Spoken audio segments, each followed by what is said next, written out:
coisas que eu tenho ouvido de Deus também nesse tempo e tenho aprendido nessa caminhada, analisando os meus dias, é que uma coisa que nós vamos precisar vencer para pisar no lugar do nosso destino é não dar ouvidos aos ladrões da fé.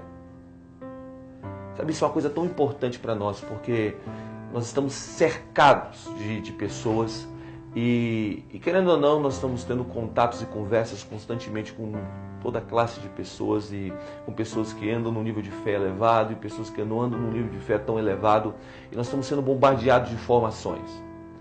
E esse ponto de não ser levado pelos ladrões da fé é mais ou menos você não ver o mundo pelos olhos dos outros.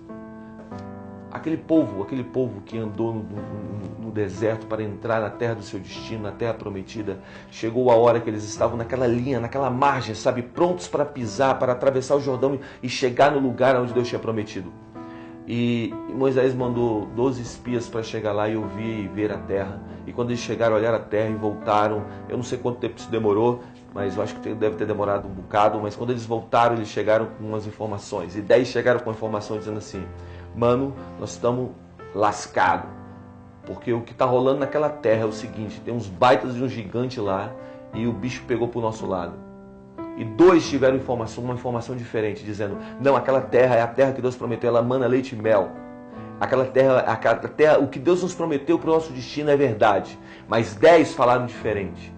10 falaram que aquela terra era uma terra de gigantes. E aquelas 10 pessoas conseguiram influenciar 3 milhões. Porque havia mais ou menos 3 milhões de pessoas peregrinando na terra, peregrinando no deserto. E eles conseguiram influenciar de uma maneira negativa.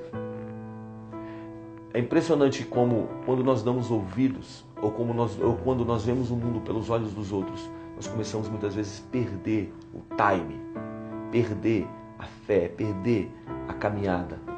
Está ligado que Deus te falou coisas muitas vezes peculiares, sabe, coisas tão íntimas e tão verdadeiras que para você é tão simples, mas para outro é tão complicado.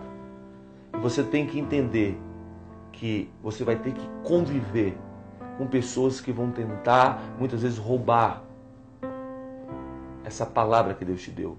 Mas preste atenção, você pode escutar todos, mas você tem que dar ouvido àquilo que é verdade para o seu destino. Então, não dedique a sua vida a acreditar que essa terra que Deus te prometeu é uma terra de gigantes, mas ela é a terra que manda leite e mel.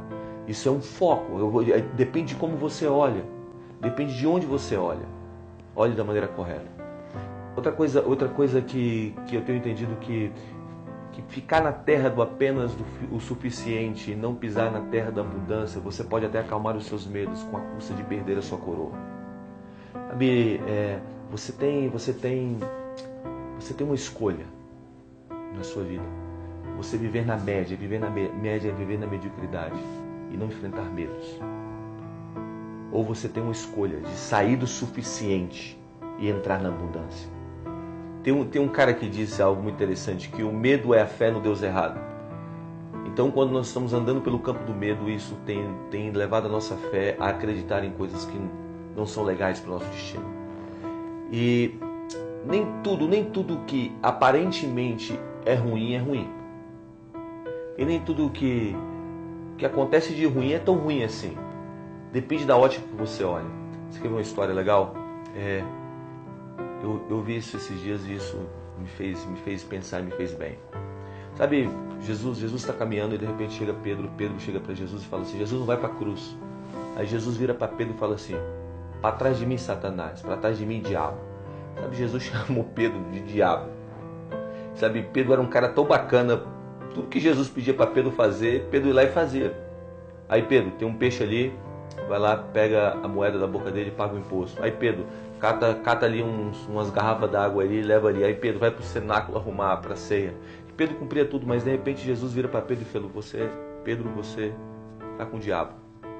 Agora Jesus está no Getsemane, Jesus está chorando no Getsemane e suando sangue. Ele levanta e de repente vem Judas. E quando Judas vem, Jesus abre os braços e fala assim: amigo.